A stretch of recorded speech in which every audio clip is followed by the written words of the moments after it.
Hello മക്കളെ, എന്തല്ലടാ പുഞ്ചാരകളെ, എന്തൊക്കെയാടാ വിശേഷം എന്താ സാറേ? ഇരുന്ന് പഠിക്കാടുന്നായിരിക്കും അല്ലേ? നമുക്ക് കുറച്ച് ഷുവർ ക്വസ്റ്റ്യൻ അങ്ങ് നോക്കിയാലോ? ഈ ക്വസ്റ്റ്യൻ ഒക്കെ വേണമെന്ന് പലരും പറഞ്ഞിട്ടുണ്ടായിരുന്നു. നമ്മുടെ അൾട്ടിമേറ്റ് ക്വസ്റ്റ്യൻ ബാങ്ക് എന്നൊക്കെയുള്ള കുറെ ക്വസ്റ്റ്യൻ ഒക്കെ ഞാൻ കൊണ്ടുവന്നിട്ടുണ്ടാ. ഒന്ന് പരിചയപ്പെടുത്തി കാണിച്ചാലോടാ. വേഗം വാ. ഷുവർ ക്വസ്റ്റ്യൻ ആണ്, ഷുവറാണ്. വേഗം വാ. നമുക്ക് സെക്സ്വൽ റീപ്രൊഡക്ഷൻ എന്ന് പറയുന്ന ചാപ്റ്ററിൽ നിന്നാണ് നോക്കാൻ പോവാ. 8 മാർക്കിന്റെ ചാപ്റ്ററാ. വിട്ട് കളഞ്ഞേക്കല്ലേടാ.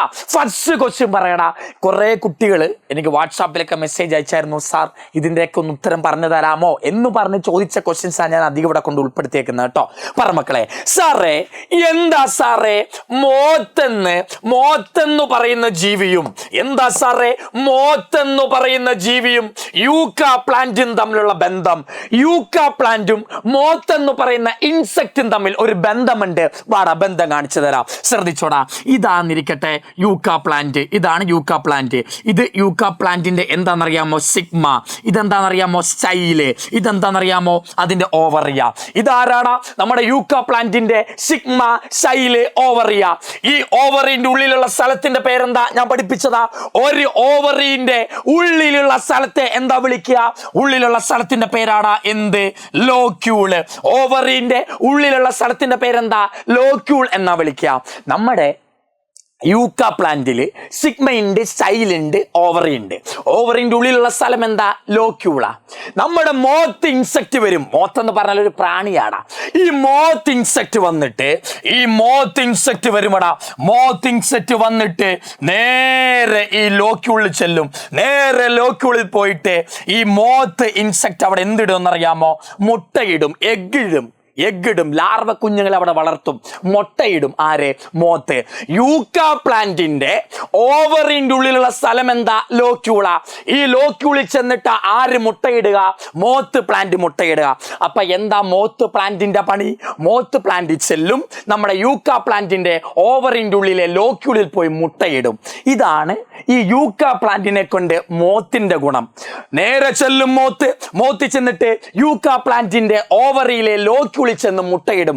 മുട്ടയിടാനുള്ള സ്ഥലമാണ് മോത്തിന് ആര്? യൂക്കാ പ്ലാന്റ്. മുട്ടയിടാനുള്ള സ്ഥലമാണ് മോത്തിന് ആര്? യൂക്കാ പ്ലാന്റ്. അപ്പൊ സാറേ, നമ്മുടെ മോത്ത് ചെന്നു യൂക്കാ പ്ലാന്റിൽ മുട്ടയിട്ടു. നമ്മുടെ മോത്തിന് എന്തായി? ബെനിഫിറ്റ് ആയി. കാരണം അതിന് മുട്ട ഇടാനുള്ള സ്ഥലമായല്ലോ.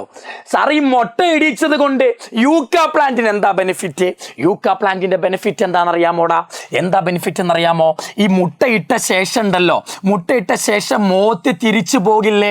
മോത്ത് തിരിച്ചു പോകുന്ന സമയത്ത് ഈ മോത്തിന്റെ ദേഹത്ത് ഈ യൂക്കാ പ്ലാന്റിന്റെ ഒരുപാട് പോളൻ ഗ്രെയിൻസ് പറ്റിപ്പിടിക്കും. മുട്ടയിട്ടിട്ട് തിരിച്ചു പോകുന്ന സമയത്ത് ഈ മോത്ത് പ്ലാന്റിന്റെ ദേഹത്ത് ഈ യൂക്കാ ചെടിയിലെ പോളൻ ഗ്രെയിൻസ് വന്ന് പറ്റിപ്പിടിക്കും. ഈ പോളൻ ഗ്രെയിൻസുമായിട്ട് ഈ മോത്ത് എന്താ ചെയ്യുക? വേറെ ഫ്ലവറിൽ മോത്ത് പോയിരിക്കും. എന്താ പറ്റുക? ഇവിടുത്തെ പോളൻ ഗ്രെയിൻസ് ഇവിടെ വീണു. അപ്പം പോളിനേഷൻ നടക്കും. പറഞ്ഞ മനസ്സിലായോ മക്കളെ? പറഞ്ഞ മനസ്സിലായോ? ഇത്ര ഉള്ളടാ. എന്താ സാറേ മോത്തും യൂക്കാ പ്ലാന്റും തമ്മിലുള്ള റിലേഷൻഷിപ്പ്? യൂക്കാ പ്ലാന്റ് കണ്ടോ? നമ്മുടെ മോത്ത് ചെന്നിട്ട് യൂക്കാ പ്ലാന്റിന്റെ ലോക്യൂളിൽ പോയി മുട്ടയിട്ടിട്ട് തിരിച്ച് മടങ്ങുന്ന സമയം, മുട്ടയിട്ടിട്ട് തിരിച്ചു പോകുന്ന സമയം ഈ യൂക്കാ പ്ലാന്റിന്റെ പോളൻ ഗ്രെയിൻസ് ആരുടെ ദേഹത്ത് പറ്റിപ്പിടിക്കും? മോത്തിന്റെ ദേഹത്ത് പറ്റിപ്പിടിക്കും. മോത്താണെങ്കിൽ ഈ യൂക്കാ പ്ലാന്റിന്റെ പോളൻ ഗ്രെയിൻസ് കൊണ്ട് വേറെ ചെടിയിൽ പോയിരിക്കും. ആ പോളൻ ഗ്രെയിൻസ് ഇവിടെ വന്ന് വീഴും. ഇവിടെ പോളിനേഷൻ നടക്കും. പറഞ്ഞ മനസ്സിലായോ മക്കളെ? എന്താ സംഭവം എന്ന് മനസ്സിലായോ? അപ്പൊ എന്താ സാറേ മോത്തും യൂക്കാ പ്ലാന്റും തമ്മിലുള്ള ബന്ധം? മോത്തിന് മുട്ടയിടാനുള്ള സ്ഥലം കൊടുക്കുന്നത് ആരാ? നമ്മുടെ യൂക്കാ പ്ലാന്റിന്റെ ലോക്യൂളാ. മോത്തിന് മുട്ടയിടാനുള്ള സ്ഥലം കൊടുക്കുന്നത് ആരാ? യൂക്കാ പ്ലാന്റിന്റെ ലോക്യൂളാ. തിരിച്ച് സാറേ, ഈ മോത്ത് എന്തുപകാരമായി യൂക്കാ പ്ലാന്റിന് ചെയ്യുക? മോത്ത് മുട്ടയിട്ട് പോകുന്ന സമയം യൂക്കാ പ്ലാന്റിന്റെ പോളൻ ഗ്രെയിൻസും കൊണ്ടാ പോവുക. ഈ പോളൻ ഗ്രെയിൻസ് അതിന്റെ ദേഹത്ത് കാണും, മോത്തിന്റെ ദേഹത്ത്. മോത്ത് വേറെ ചെടിയിൽ പോയിരിക്കും. അപ്പം ഈ യൂക്കാ പ്ലാന്റിന്റെ പോളൻ ഗ്രെയിൻസ് വേറെ ചെടിയിൽ ചെല്ലും. അവിടെ പോളിനേഷൻ നടക്കും. പറഞ്ഞ മനസ്സിലായോ മക്കളെ? പറഞ്ഞ മനസ്സിലായി? ഇതാണ് സാറേ നമ്മുടെ മോത്തും യൂക്കയും തമ്മിലുള്ള റിലേഷൻഷിപ്പ്. യൂക്ക പ്ലാന്റ് കാരണം മോത്തിന് മുട്ടയിടാൻ പറ്റുന്നുണ്ട്. മോത്ത് കാരണം യൂക്ക പ്ലാന്റിന് പോളിനേഷൻ നടക്കുന്നുണ്ട്. മോത്ത് കാരണം യൂക്ക പ്ലാന്റിന് പോളിനേഷൻ നടക്കുന്നുണ്ട്. യൂക്ക പ്ലാന്റ് കാരണം മോത്തിന് മുട്ടയിടാനും പറ്റുന്നുണ്ട്. രണ്ടുപേർക്കും ബെനിഫിറ്റാ ഈ റിലേഷൻഷിപ്പ് കാരണം. അതുകൊണ്ട് നമ്മൾ ഇതിനെ മ്യൂച്വലിസം എന്നാ വിളിക്കുക. രണ്ടുപേർക്കും ബെനിഫിറ്റാ, മോത്തിനും ബെനിഫിറ്റാ, യൂക്കയ്ക്കും ബെനിഫിറ്റാ. അതുകൊണ്ട് ഈ റിലേഷൻഷിപ്പിനെ എന്താ നമ്മൾ വിളിക്കുക? മ്യൂച്വലിസം എന്നാ വിളിക്കുക. രണ്ടുപേർക്കും ബെനിഫിറ്റ് ആയതുകൊണ്ട് എന്താ വിളിക്കുക? മ്യൂച്വലിസം. നമ്മൾ പണ്ട് പഠിച്ചതാ സിംബയോട്ടിക് റിലേഷൻഷിപ്പ്, മ്യൂച്വലിസം, ലൈക്കൻ, രണ്ടുപേർക്കും ഉപയോഗമുള്ളതാ. അതേപോലെ രണ്ടുപേർക്കും ഉപയോഗമുണ്ടോ ആ റിലേഷൻഷിപ്പിന്റെ പേരെന്താടാ? മ്യൂച്വലിസം എന്നാ വിളിക്കുക. ഇവിടെ യൂക്ക പ്ലാന്റ് കാരണം മോത്തിന് മുട്ടയിടാൻ പറ്റുന്നുണ്ട്. മോത്ത് കാരണം യൂക്ക പ്ലാന്റിന് പോളിനേഷൻ നടക്കുന്നുണ്ട്. രണ്ടുപേർക്കും പരസ്പരം ഉപയോഗമുള്ളതിനാൽ ഇവരുടെ റിലേഷൻഷിപ്പിനെ എന്താ വിളിക്കുക? മ്യൂച്വലിസം എന്നാ വിളിക്കുക. മ്യൂച്വലിസം. ഓക്കെ മക്കളെ, അടുത്ത ക്വസ്റ്റ്യൻ നോക്കടാ. അടുത്ത ക്വസ്റ്റ്യൻ, ഈ തന്നിരിക്കുന്ന സ്ട്രക്ചറൊക്കെ എന്തായിട്ടാണ് മാറുക? അതാണ് ചോദ്യം. എപ്പോഴും അറിയുന്ന ക്വസ്റ്റ്യനാ. തന്നിരിക്കുന്ന സ്ട്രക്ചറൊക്കെ എന്തായിട്ടാ മാറുക? പറയടാ ചെങ്ങായിമാരെ, എന്താടാ ഇങ്ങനെ അലമ്പണേ? കാര്യം പറയടാ. എന്താ പറ്റുക? ഓവറിന്റെ വോൾ എന്തായിട്ടാ മാറുക? ഓവറി വളർന്നിട്ട ഫ്രൂട്ടായി മാറുക. ഓവറിന്റെ വോള് ഫ്രൂട്ടിന്റെ വോളായി മാറും. ഓവറി വളർന്ന ഫ്രൂട്ട് ഉണ്ടാകുക. ഓവറിന്റെ വോള ഫ്രൂട്ടിന്റെ വോളാകുക. ഫ്രൂട്ടിന്റെ വോളിന്റെ പേരെന്താ? പെരികാർപ്പ് എന്നാ വിളിക്കുക. അപ്പൊ ആലോചിച്ചോണം. ഓവറി വളർന്നിട്ട് എന്തായിട്ടാ മാറുക? പെരികാർപ്പായിട്ടാ മാറുക. നമ്മളോട് എന്താടാ ക്വസ്റ്റ്യൻ? ഈ തന്നിരിക്കുന്ന സ്ട്രക്ചറൊക്കെ വളർന്നിട്ട് എന്താകുക എന്നാ ചോദ്യം. ഓവറിന്റെ വോൾ എന്തായിട്ടാ മാറുക? ഫ്രൂട്ടിന്റെ വോളായിട്ടാ മാറുക. ഫ്രൂട്ട് വോളിനെ വിളിക്കുന്ന പേരെന്താ? പെരികാർപ്പ. ഫ്രൂട്ടിനൊരു വോൾ ഉണ്ടോ? അതിനെ വിളിക്കുന്ന പേരെന്താ ചങ്ങായിമാരെ? പെരികാർപ്പ് എന്നാ വിളിക്കുക. അടുത്ത ക്വസ്റ്റ്യൻ പറയടാ. ഔട്ടർ ഇന്റഗ്യുമെന്റ് ഒവ്യൂളിലാ കാണുക. ഔട്ടർ ഇന്റഗ്യുമെന്റ് എന്തായിട്ടാ മാറുക എന്നറിയാമോ? സീഡിന്റെ ടെസ്റ്റ് ആയിട്ടാ മാറുക. ഓർത്തോണം, ഒരു ഒവ്യൂളിന്റെ പുറത്തെ ലെയർ ആണ് ഇത് ഔട്ടർ ഇന്റഗ്യുമെന്റ്.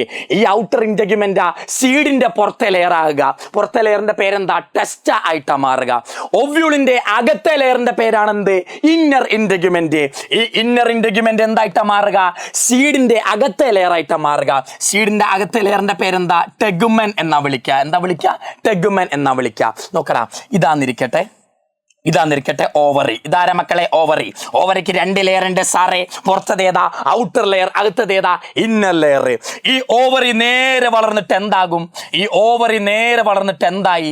സീഡായി മാറിയപ്പം എന്താ പറ്റിയേ?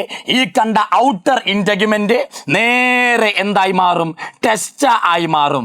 ഈ കാണുന്ന ഓവറിയല്ല ഒവ്യൂൾ കേട്ടോ. ഇവിടെ ഒവ്യൂൾ കേട്ടോ മക്കളെ, ഓവറിയല്ല ഒവ്യൂള്. ഈ ഒവ്യൂളിന്റെ പുറത്തെ ലെയർ ഏതാ? ഔട്ടർ ഇന്റഗ്യുമെന്റാ. അത് വളർന്നിട്ട് സീഡിന്റെ പുറത്തെ ലെയർ ആകും. അതേതാ? ടെസ്റ്റാ. ഒവ്യൂളിന്റെ അകത്തെ ലെയർ ഏതാ? ഇന്നർ ഇന്റഗ്യുമെന്റാ. അത് വളർന്നിട്ട് സീഡിന്റെ അകത്തെ ലെയർ ആകും. അതിന്റെ പേരെന്താ? ടെഗുമെൻ എന്നാ വിളിക്കുക. അത്ര ഉള്ളടാ. നമ്മുടെ ഒവ്യൂളിന് ഔട്ടർ ഉണ്ട്, ഇന്നർ ഉണ്ട്. ഒവ്യൂള് വളർന്ന് സീഡായാൽ ഒവ്യൂളിന്റെ ഔട്ടർ സീഡിന്റെ ഔട്ടർ ആകും. ഒവ്യൂളിന്റെ ഇന്നർ ലെയർ സീഡിന്റെ ഇന്നർ ലെയർ ആകും. ഒവ്യൂളിന്റെ ഔട്ടർ ലെയർ ആരാ? ഔട്ടർ ഇന്റഗ്യുമെന്റാ. അത് സീഡിന്റെ ഔട്ടറായി. സീഡിന്റെ ഔട്ടർ ലെയറിന്റെ പേരെന്താ? ടെസ്റ്റയായി മാറി. നമ്മുടെ ഒവ്യൂളിന്റെ ഇന്നർ ലെയറിന്റെ പേരെന്താ? ഇന്നർ ഇന്റഗ്യുമെന്റാ. അത് വളർന്നിട്ട് സീഡിന്റെ ഇന്നർ ലെയറായി. അതിന്റെ പേരെന്താ? ടെഗുമെൻ എന്നാ വിളിക്കുക. ഔട്ടർ ഇന്റഗ്യുമെന്റ് ടെസ്റ്റ് ആയിട്ട് മാറും. ഇന്നർ ഇന്റഗ്യുമെന്റ് ടെഗുമെൻ ആയിട്ട് മാറും. ഓക്കെ അല്ലേടാ? Okay sir. അടുത്ത പറ, സൈഗോട്ട് എന്തായിട്ടാ മാറുക? നിങ്ങൾക്കറിയാം സൈഗോട്ട് എന്തായിട്ടാ മാറുക? എംബ്രിയോ ആയിട്ടാ മാറുക. Zygote pro embryo, globular embryo, heart shaped embryo, mature embryo. Zygote എന്തായിട്ടാ മാറുക? എംബ്രിയോ ആയിട്ടാ മാറുക. അടുത്ത പ്രൈമറി എൻഡോസ്പേം ന്യൂക്ലിയസ്, PEN എന്നാ വിളിക്കുക. PEN. പ്രൈമറി എൻഡോസ്പേം എന്തായിട്ടാ മാറുക? പ്രൈമറി എൻഡോസ്പേം വെറും എൻഡോസ്പേം ആയിട്ടാ മാറുക. സൈഗോട്ട് എംബ്രിയോ ആകും, പ്രൈമറി എൻഡോസ്പേം വെറും എൻഡോസ്പേം ആകൂടാ. സൈഗോട്ട് എംബ്രിയോ ആകും, പ്രൈമറി എൻഡോസ്പേം വെറും എൻഡോസ്പേം ആകും. പറ, ഓവറി എന്തായിട്ടാ മാറുക? ഓവറി എന്തായിട്ടാ മാറുക ചങ്ങായിമാരെ? ഞാൻ പഠിപ്പിച്ച ഓവറി എന്തായിട്ടാ മാറുക? ഫ്രൂട്ട് ആയിട്ടാ മാറുക. ഓവറി ഫ്രൂട്ട് ആയിട്ടാ മാറുക. അടുത്ത ന്യൂസിലസ് എന്തായിട്ടാ മാറുക? ന്യൂസിലസ് സീഡിൽ അങ്ങനെ കാണാറില്ല. ന്യൂസിലസ് എല്ലാം നമ്മുടെ എംബ്രിയോസ് ആക്കി തിന്നു തീർക്കും. ന്യൂസിലസ് സീഡിലേക്ക് വരുമ്പം അതിനെ വിളിക്കുന്ന പേരാ പെരിസ്പേം എന്നാ വിളിക്കുക. ന്യൂസിലസ് ഉണ്ടെങ്കിൽ അതിനെ വിളിക്കുന്ന പേരാ പെരിസ്പേം. ഓവ്യൂളിന്റെ ഉള്ളിൽ കാണുന്ന ന്യൂസിലസ് മക്കളെ എന്തായി മാറുക? സീഡിലെസ് പെരിസ്പേമായി മാറുക. ഇത്രയും കാര്യങ്ങൾ ഓർത്ത് വെക്കണം. എന്തൊക്കെയാ സാർ? ഓവറി ഫ്രൂട്ടായി മാറും, ഓവറിന്റെ വോള് ഫ്രൂട്ടിന്റെ വോളാകും, ആ ഫ്രൂട്ട് വോളിന്റെ പേരാണ് പെരികാർപ്പ്. ഔട്ടർ ഇന്റഗ്യുമെന്റ് ടെസ്റ്റ് ആകും, ഇന്നർ ഇന്റഗ്യുമെന്റ് ടെഗ്മൻ ആകും, സൈഗോട്ട് എംബ്രിയോ ആയിട്ട് മാറും, പ്രൈമറി എൻഡോസ്പേം ന്യൂക്ലിയസ് വെറും എൻഡോസ്പേം ആയിട്ട് മാറും. നമ്മുടെ ഒവ്യൂളിൽ കാണുന്ന ന്യൂസിലസ് വളർന്ന് സീഡിൽ പെരിസ്പേമായി മാറും. പെരിസ്പേം എന്താ? പെരിസ്പേം ബീട്രൂട്ടിലും ബ്ലാക്ക് പെപ്പറിലൊക്കെ കാണുക. എന്താ പെരിസ്പേം? നമ്മുടെ ന്യൂസിലസിന്റെ സീഡിൽ കാണുന്ന അവശിഷ്ടങ്ങളാ, റെമിനൻസാ, പെർസിസ്റ്റന്റ് റെമിനൻസ് ആണ് ഇത് പെരിസ്പേം എന്ന് വിളിക്കല്. ഇത്രയും മനസ്സിലായോടാ? ഇത്രയും ചേഞ്ചസ് പഠിച്ചു വെക്കണം. വല്ലപ്പോഴൊക്കെ ചോദിക്കാറുണ്ട്, നല്ല ടഫ് ക്വസ്റ്റ്യൻസാണ് നമ്മൾ ഡിസ്കസ് ചെയ്യാറുണ്ട്. ചില ക്വസ്റ്റ്യനൊക്കെ ചിലപ്പോൾ നമുക്ക് അറിയണമെന്നില്ല. അപ്പൊ ഈ വീഡിയോ കാണുക, പഠിക്കുക, അത്രേ ഉള്ളൂ. എല്ലാ ക്വസ്റ്റ്യനും അറിയണമെന്ന് ഒരു നിർബന്ധമില്ല മക്കളെ. ഇതൊക്കെ കുറച്ച് സ്റ്റാൻഡേർഡ് ക്വസ്റ്റ്യനുകളാണ് നമ്മൾ ചെയ്യണത്. പ്രീവിയസിൽ അധികം കാണാത്ത ക്വസ്റ്റ്യനാ, വരാൻ ചാൻസ് ഉള്ള ക്വസ്റ്റ്യനാ. അപ്പൊ ഇത് കിട്ടുന്നില്ലല്ലോ സാറേ എന്നോർത്ത് ഒരു വിഷമം വേണ്ടടാ. ഇപ്പം പഠിക്കുക, പോയിരുന്ന് എഴുതുക. അങ്ങനല്ലേ? ആരെങ്കിലും പറഞ്ഞു തന്നെ പഠിക്കണം, അല്ലെങ്കിൽ കണ്ടു പഠിക്കണം. അറിയാത്തത് ചോദിച്ചെങ്കിലും പഠിക്കണം. ഒരു സാധനം അറിയത്തില്ല, എനിക്ക് വേറൊരാൾ ചോദിക്കാൻ വിഷമ നാണക്കേടാ എന്നൊന്നും കരുതണ്ട. മനസ്സിലാക്കി പഠിക്കുക. ഇപ്പം കണ്ടു സാർ, ഇപ്പോഴാ മനസ്സിലാക്കിയേ, ഓക്കെ, നോട്ട് ചെയ്ത് വെക്കുക, പരീക്ഷയ്ക്ക് പോവുക, അത്ര ഉള്ളടാ. അടുത്ത ക്വസ്റ്റ്യൻ, സാറേ എന്താണ് എൻഡമോഫിലി എന്ന് പറഞ്ഞാൽ? ഇങ്ങനെ ഓർത്താൽ മതിയുടെ, നമ്മള് തേനീച്ച വരികയെന്നിരിക്കട്ടെ. തേനീച്ച നമ്മളെ കുത്താൻ വരിക. തേനീച്ച കുത്താൻ വരുമ്പോ എൻ്റെ അമ്മോ എന്നല്ല ഓടുക. ഇൻസെക്റ്റുകൾ കുത്താൻ വരുമ്പോഴാണ് നമ്മൾ എൻ്റെ അമ്മോ എന്ന് വിളിക്കുക. എൻ്റെ അമ്മോ. എൻഡമോഫിലി എന്ന് പറഞ്ഞാൽ എന്താ മക്കളെ? Insect pollination. ഓർത്ത് വെച്ചോ. എൻഡമോഫിലി എന്ന് പറയുമ്പോൾ സാറേ ഇൻസെക്ട് പോളിനേഷൻ പഠിച്ചു, വാട്ടർ പോളിനേഷൻ പഠിച്ചു, വിൻഡ് പോളിനേഷൻ പഠിച്ചു, ഞങ്ങൾ ഈ എൻഡമോഫിലി എന്നൊന്നും കേട്ടിട്ടില്ലല്ലോ സാറേ. അങ്ങനെ കരുതല്ലേ. വാട്ടർ വഴിയുള്ള പോളിനേഷന്റെ വേറൊരു പേരാ ഹൈഡ്രോഫിലി. വിൻഡ് വഴിയുള്ള വേറൊരു പോളിനേഷന്റെ പേരാ എന്ത്? അനിമോഫിലി. അനിമോ എന്ന് കേട്ട് ആനിമൽ ആണ്, ഇൻസെക്ട് ആണെന്ന് എഴുതി വെക്കല്ലോ കേട്ടോ. അനിമോഫിലി എന്ന് പറഞ്ഞാൽ വിൻഡ് പോളിനേഷനാ. എൻഡമോഫിലി എന്ന് പറഞ്ഞാൽ എന്താ? ഇൻസെക്ട് കുത്താൻ വരുമ്പോ എൻഡമോഫിലി ഇൻസെക്ട് വഴിയുള്ള പോളിനേഷനാ. വാട്ടർ വഴിയുള്ളത് ഹൈഡ്രോഫിലി, വിൻഡ് വഴിയുള്ളത് അനിമോഫിലി, ഇൻസെക്ട് വഴിയുള്ളത് എൻഡമോഫിലി. ഈ മൂന്ന് പേരും ഓർത്ത് വെക്കണം. പറയടാ, ഇൻസെക്ട് വഴിയുള്ളതിന്റെ പ്രത്യേകതകൾ എന്തൊക്കെ? ഇൻസെക്ട് വഴിയുള്ളപ്പോൾ എന്തായിരിക്കണം? ഫ്ലവേഴ്സ് കളർഫുൾ ആയിരിക്കണം. ഫ്ലവർ നല്ല കളർഫുൾ ആണെങ്കിലേ ഇൻസെക്ട് വരൂ. Flowers are colourful. രണ്ടാമത്തെ എന്തായിരിക്കണം? നല്ല ഫ്രാഗ്രന്റ് വേണം, നല്ല സ്മെല്ല് വേണം. എന്താ? നമ്മുടെ ഫ്ലവറിൽ നിന്ന് നല്ല സ്മെല്ലും നല്ല കളറും ഉണ്ടെങ്കിലേ ഇൻസെക്ട് അങ്ങോട്ട് ചെല്ലുള്ളൂ.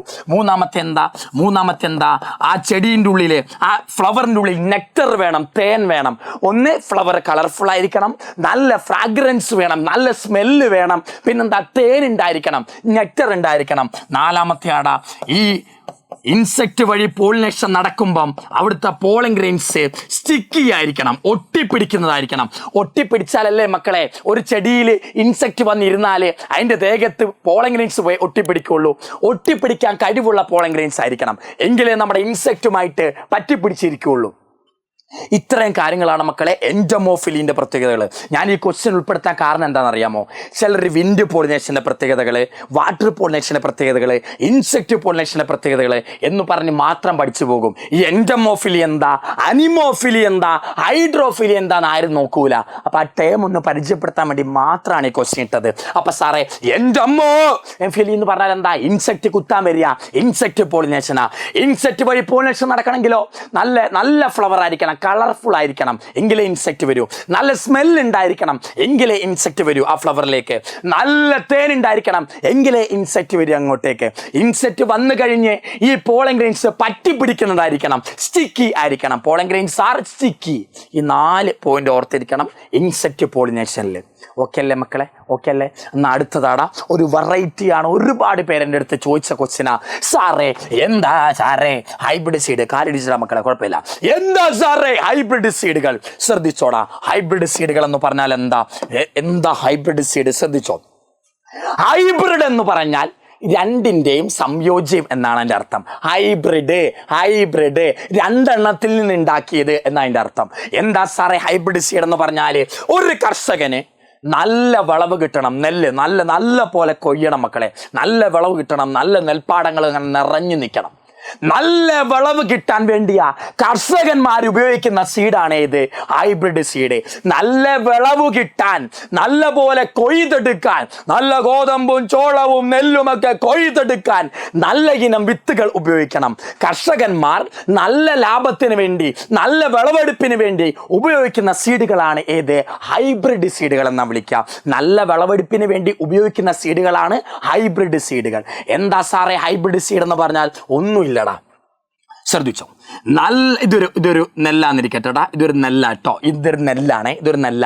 ഈ നെല്ല് അച്ഛനായിക്കോട്ടെ, അച്ഛൻ നെല്ല് നല്ല ഇനം നെല്ല, നല്ല ലാഭം തരുന്ന അച്ഛൻ നെല്ല.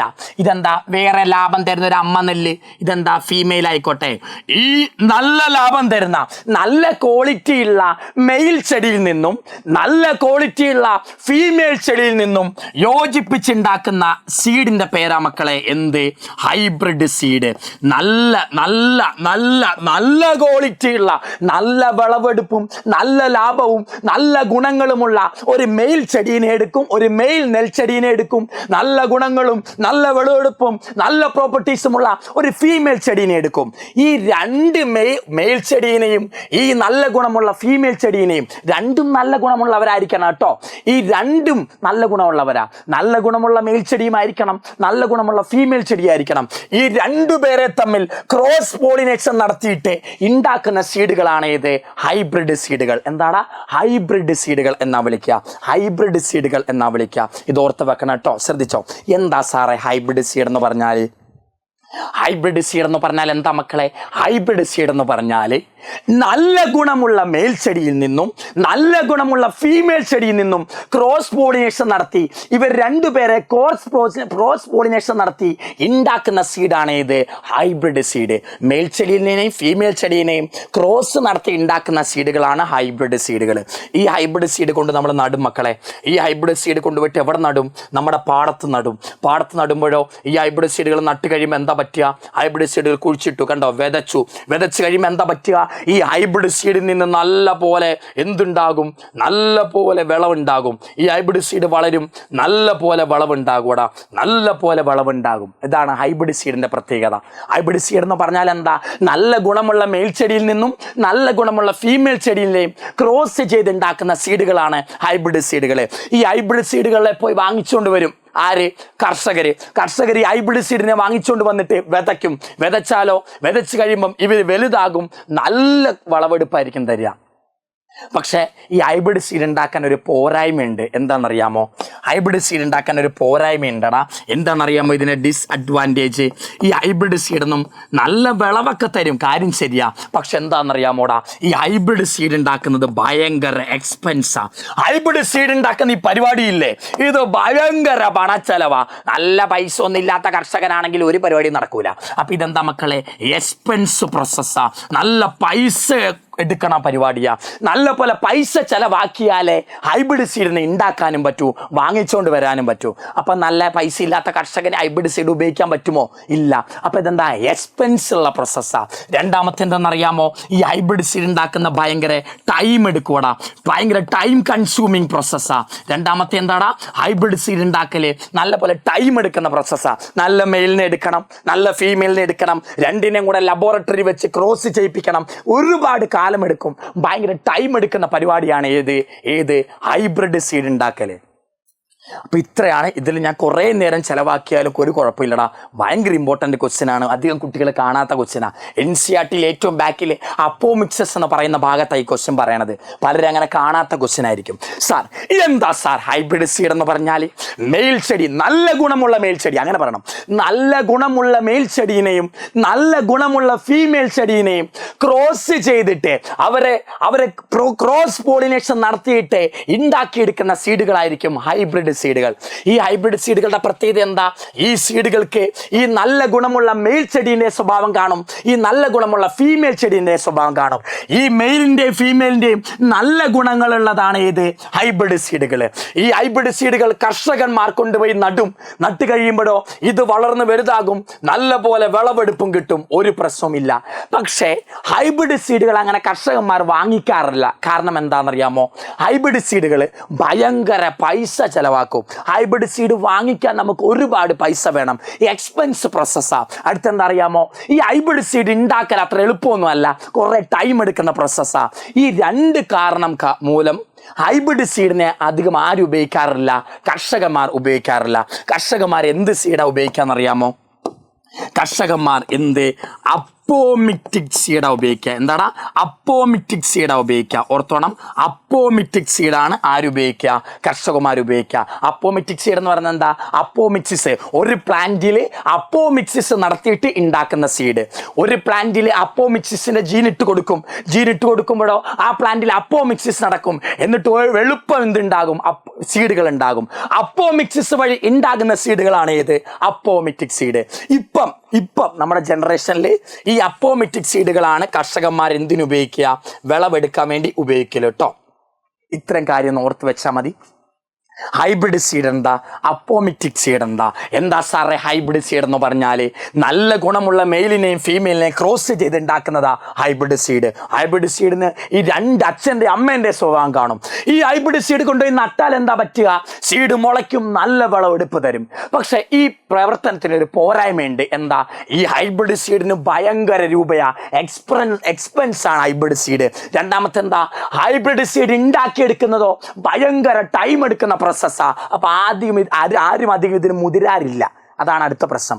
അപ്പൊ സാറേ ഹൈബ്രിഡ് സീഡിനെ അങ്ങനെ ഉപയോഗിക്കാൻ പറ്റുന്നില്ല, കാരണം വാങ്ങിക്കാനും പാടാ, ഉണ്ടാക്കിയെടുക്കാനും പാടാ. അപ്പൊ നമ്മൾ ഏത് സീഡാ ഉപയോഗിക്കുക? അപ്പോമിക്സിസ് വഴി ഉണ്ടാക്കിയ സീഡാ ഉപയോഗിക്കുക. അപ്പോമിക്സിസ് വഴി ഉണ്ടാക്കിയ സീഡിന്റെ പേരെന്താ? അപ്പോമിറ്റിക് സീഡാ. ഈ സീഡ് കൊണ്ടുപോയി നട്ടാലും നമുക്ക് വിളവെടുപ്പ് കിട്ടും മക്കളെ. പറഞ്ഞ മനസ്സിലായോ? അപ്പൊ ചോദിക്കും, എന്താണ് അപ്പോമിക്സിസിന്റെ ഉപയോഗം? അപ്പോമിക്സിസ് ഉപയോഗം കാരണം അപ്പോമിറ്റിക് സീഡ് ഉണ്ടാക്കാൻ പറ്റും. അപ്പോമിറ്റിക് സീഡ് ഉണ്ടാക്കുമ്പം അധികം കർഷകൻ ഏത് സീഡ് വാങ്ങിക്കേണ്ട വരില്ല? ഹൈബ്രിഡ് സീഡ് വാങ്ങിക്കേണ്ടി വരില്ല. ഇതാണ് അപ്പോമിക്സിസിന്റെ ഉപയോഗം. എന്താണ് നമ്മുടെ എക്കോളജി എന്താ പറയുക, ഒരു ബെനിഫിറ്റ് അതാണ് അപ്പോമിക്സിസിന്റെ ഉപയോഗം. എന്താ? അപ്പോമിക്സിസ് വഴി അപ്പോമിറ്റിക് സീഡ് ഉണ്ടാക്കാം സാറേ. ഈ അപ്പോമിറ്റിക് സീഡ് ഉണ്ടാക്കിയാൽ അത് വെച്ച് വിളവ് കൊയ്യാം. പിന്നീട് നമുക്ക് ഏതിൻ്റെ ആവശ്യമില്ല? നമ്മുടെ ഹൈബ്രിഡ് സീഡുകളുടെ ആവശ്യമില്ല. അത് നോർത്ത് വെക്കണം കേട്ടോ. ഈ ഡൗട്ട് പലരും എൻ്റെ അടുത്ത് ചോദിച്ചാണ്. ഇപ്പം എന്തെങ്കിലും മനസ്സിലായി കാണുമല്ലോ അല്ലടാ? ഓക്കെ, അടുത്ത നമ്മുടെ ലാസ്റ്റ് ക്വസ്റ്റ്യൻ ആണ്. സിമ്പിൾ ക്വസ്റ്റ്യൻ ആടാ. എന്താ ക്വസ്റ്റ്യൻ? സാർ ഈ 4 ചെടിയിൽ ഓരോന്ന് എന്താണ് കാണിക്കുക? പറ. ഏതാ? വലീസ്നേറിയ എന്ന് പറഞ്ഞ ചെടി എന്താ കാണിക്കുക? വാട്ടർ പോളിനേഷനാ കാണിക്കുക. വലീസ്നേറിയ. ഹൈഡ്രോഫിലിയാണ് ആര് കാണിക്കുക? വലീസ്നേറിയ കാണിക്കുക. സ്വസ്തീറ എന്താ കാണിക്കുക? വാട്ടർ വഴി എന്ന് നടക്കുക. ഹൈഡ്രോഫിലി എന്നാ കാണിക്കുക. നോക്ക് മക്കളെ, നോക്കട്ടെ, ശ്രദ്ധിച്ചോ. വലീസ്നേറിയ, സ്വസ്തീറ, ഹൈഡ്രില്ല, ഈ 3 ചെടിയും, വലീസ്നേറിയ, സ്വസ്തീറ, ഹൈഡ്രില്ല, ഈ 3 ചെടിയും വാട്ടർ വഴിയ പോളിനേഷൻ നടക്കുക, ഹൈഡ്രോഫിലിയ കാണിക്കുക.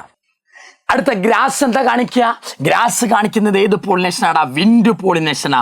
വിൻഡ് പോളിനേഷന്റെ പേരെന്താ? ആനിമോഫിലി. എന്താ? ആനിമോഫിലി എന്നാ വിളിക്കുക. അടുത്ത റോസ് കാണിക്കുന്നത് എന്താ അറിയാമോടാ? ഇൻസെക്ട് പോളിനേഷനാ. ഇൻസെക്ട് പോളിനേഷന്റെ പേരെന്താ? എന്റമോഫിലി. ഇതാണ് എക്സാമ്പിൾസ്. ഇത് നോക്കി വെക്കണം. എന്താ? വെലീസ്നേറിയ, സ്വസ്തീറ, ഹൈഡ്രില്ല, ഇത് 3ഉം ഹൈഡ്രോഫിലിയ കാണിക്കുക. അടുത്ത ഗ്രാസുകൾ എന്താ കാണിക്കുക? വിൻഡ്, അനിമോഫിലിയ കാണിക്കുക. റോസുകൾ എന്താ കാണിക്കുക? ഇൻസെക്ട് പോളിനേഷൻ, എന്റമോഫിലിയ കാണിക്കുക. ഇത് ഓരോന്നും ഓരോ പോളിനേഷൻ കാണിക്കുന്ന ജീവികൾക്കും എക്സാമ്പിൾ ഓർത്ത് വെക്കണം. ഓക്കെ അല്ലേ മക്കളെ? ആയിക്കോട്ടെ. ഇത്രയാണ് നമ്മുടെ ഈ ചാപ്റ്ററിൽ നിന്നുള്ള ക്വസ്റ്റ്യൻസ്. ഈ ചാപ്റ്ററിൽ നിന്ന് എന്തെങ്കിലും കുറച്ച് ടഫ് ക്വസ്റ്റ്യനാണ് നമ്മളിന്ന് ഡിസ്കസ് ചെയ്തത്. കുറച്ചുകൂടെ ലെവലിൽ നമ്മൾ പഠിച്ചു എന്ന് അതിൻ്റെ അർത്ഥം. ഒരു ടെൻഷനും വേണ്ട.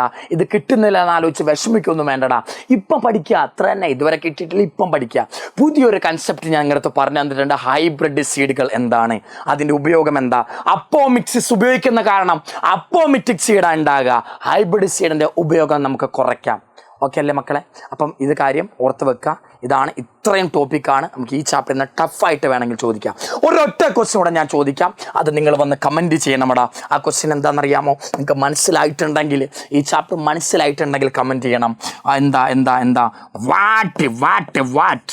What is the importance of ഇടയ്ക്ക് എന്ത് ഭ്രാന്ത് കയറാറുണ്ട്. What is the importance